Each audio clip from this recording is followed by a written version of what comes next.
Welcome to the Hampstead Planning and Zoning Commission. Today is Wednesday, November 15th, 2023. Public is advised that members of the Hampstead Town Council may be present and in attendance at this meeting.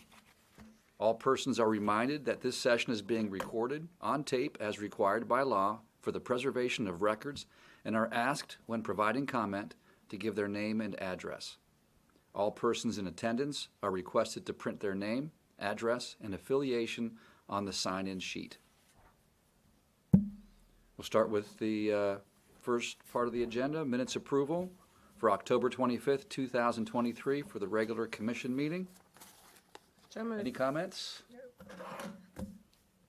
So moved. Can I get a motion to approve? Get a second. Get a second? Great, thank you. Do roll call. We get a zoning administrator update? Sure.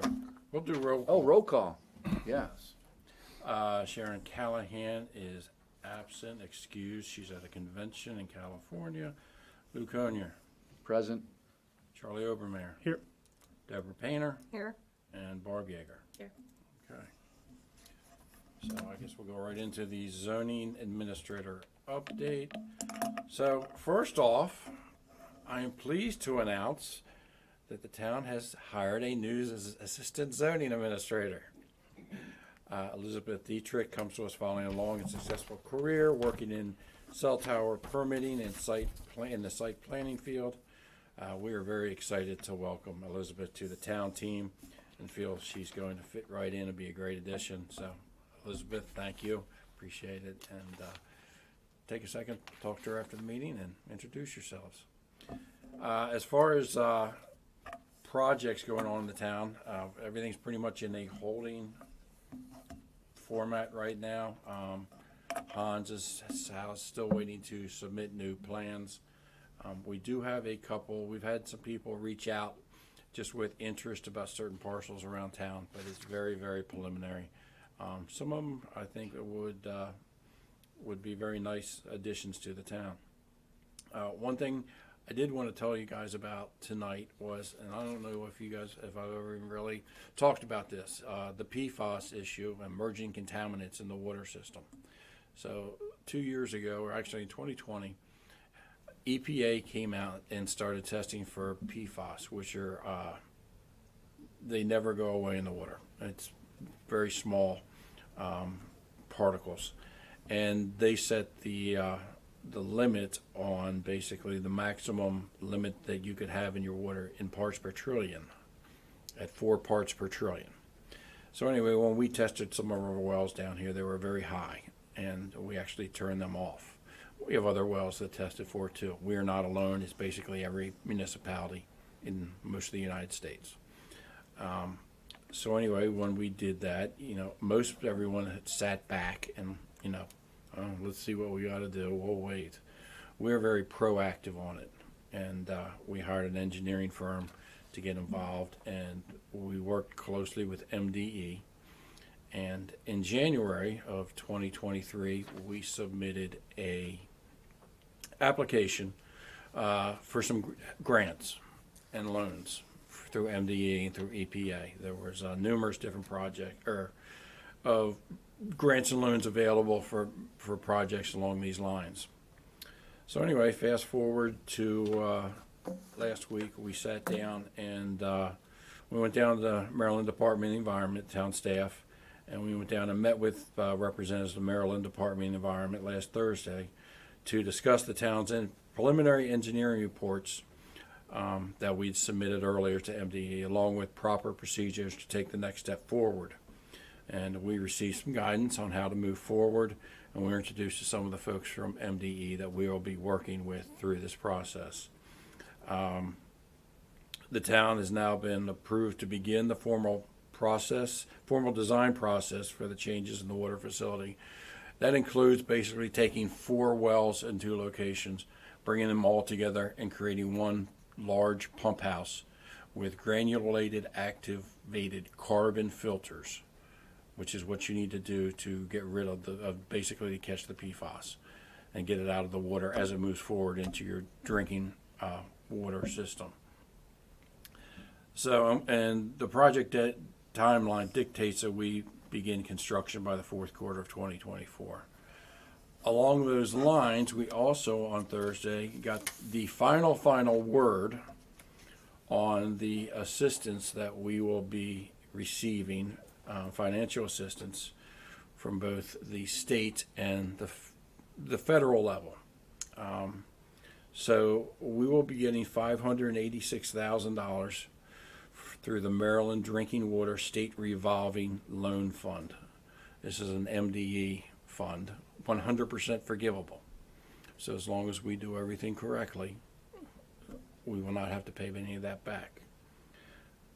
Also, I think there was 127 people put in for these loans. 127 different municipalities put in for this. We knew we were in good shape when we got the preliminary results in May, and we were ranked number 3. So anyway, the EPA in 2022 and 2023 approved a total of $18.9 million for the state of Maryland to be transferred to MDE, to be distributed as they see fit, as MDE sees fit, to municipalities to help with emerging contaminants in small and disadvantaged communities. So on Thursday, when we were meeting with MDE, it was finally, the final word came down. We thought this was going to happen for like a month, and we kept our mouths shut. But they confirmed, and we are now allowed to tell everyone that the town of Hampstead received $18.9 million. Goodness, wow. That's We wonderful. got every cent that the EPA transferred down to MDE to distribute. That the MDE could have done as they pleased and broken it however they wanted, but they decided, since we were so ahead of everyone, we had such a firm project and process lined up, and we'd done all our homework, that basically this is where it's going to go. This we're going to show everybody. It's our opinion. This is we're going to show people. This is how it's going to be done. Can use you as a model. Yeah. And so we're a little happy, to put it mildly. That is Oh, certainly and help. we discussed last night that the project total is going to be about 20 million, right? Yes, 20 to 25, because once we found that we're going to get this money, there are other things that we need to do within the water system, secondary, to fight emergency contaminants. So now we may take those on in addition to what's already in the plan. But it's a game changer. You figure, what the mayor said last night, there's approximately 2,300 water users on our system.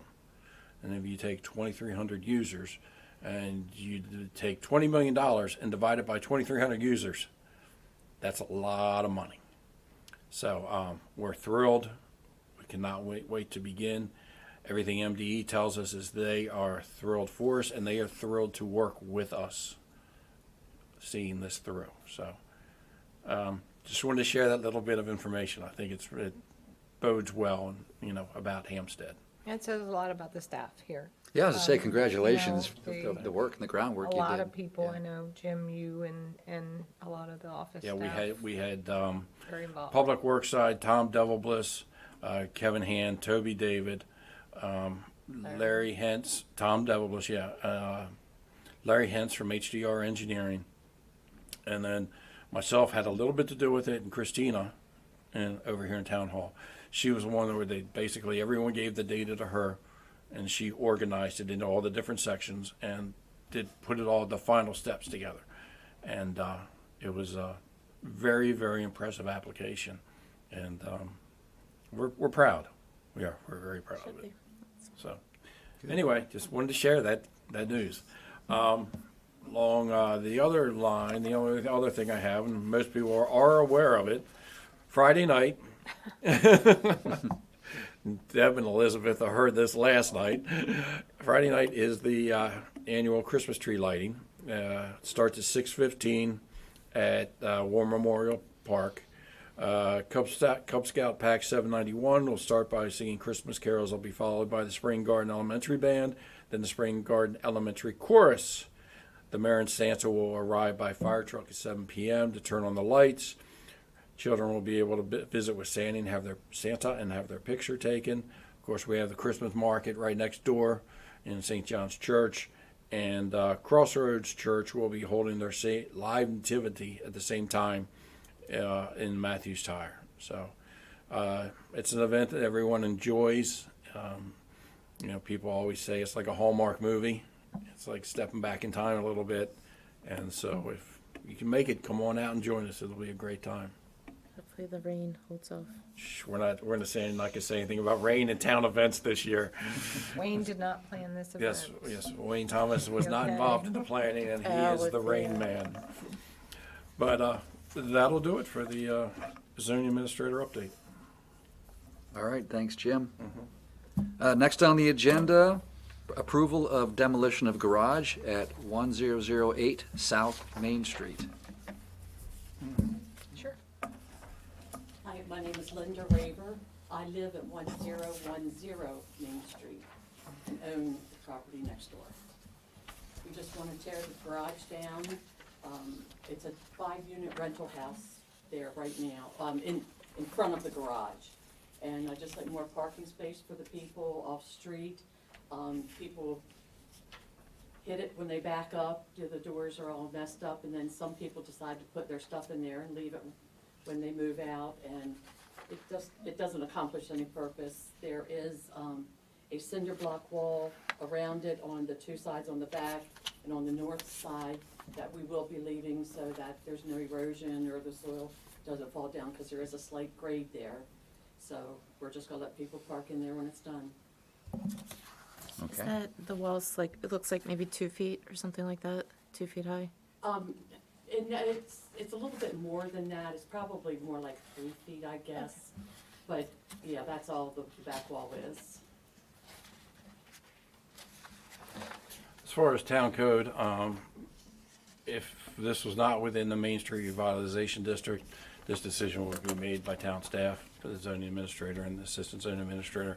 But because it is within the Main Street Revitalization, the approval for any demolition needs to come to the Planning and Zoning Commission.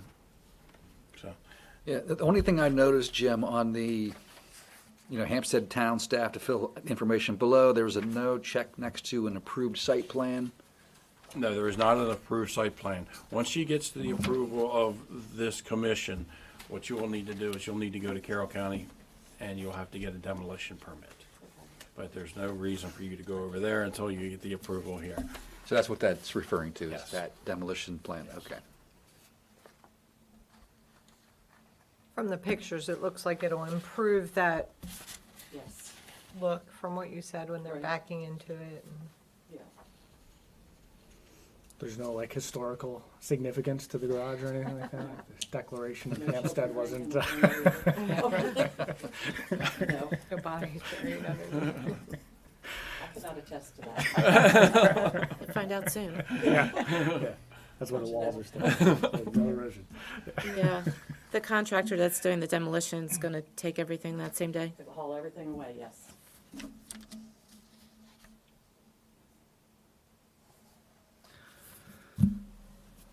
Any additional questions or comments or concerns? I do have one little question. Yeah. It looks like there's like a door on the side and the back. Before we owned it, my father-in-law owned it, and it was just a 3-car garage, and because in the house that we live in, they lived in, my mother-in-law didn't have any place to put her canned goods, so he built like a little alcove in the back, and that door leads to that alcove so her canned goods could go in there. That's Okay. why the retaining wall is there now, because he built that on, Oh, okay. and I can't tell you, but that was before my time. But it's not attached to the house? Oh, or no. It's just completely separate? Okay. No, Okay. no, Well, that was nice of him to do that. it was.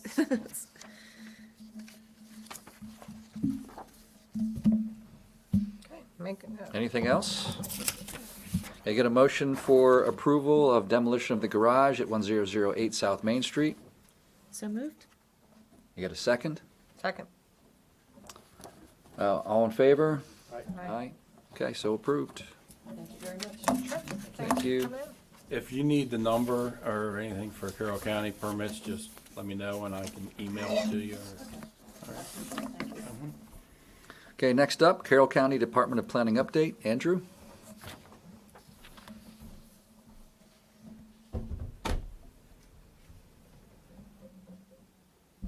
Thank you, Mr. Chair. Just real brief update. The Transportation Master Plan was approved yesterday by the Carroll County Planning and Zoning Commission. The housing study, the bid for the consultant went before the Board of County Commissioners on November 2nd and was approved. Also, the Economic Development and Land Use Study that went before the Planning and Zoning Commission yesterday as well for a briefing. It'll come back before the Planning and Zoning Commission on November 29th. And then after we collect Carroll County Planning and Zoning Commission's feedback, that study will then go to the Board of County Commissioners in I think it's December 21st for their review and comment. And that is all I have. Thank you. Okay. Any comments, questions? Okay. Thank you, Andrew. Any other business? Public comment? Okay. I get a motion to adjourn? Motion to adjourn. A second? Second. Okay. All in favor? Aye. That's adjourned. Okay. Thank you all. Should be amazing.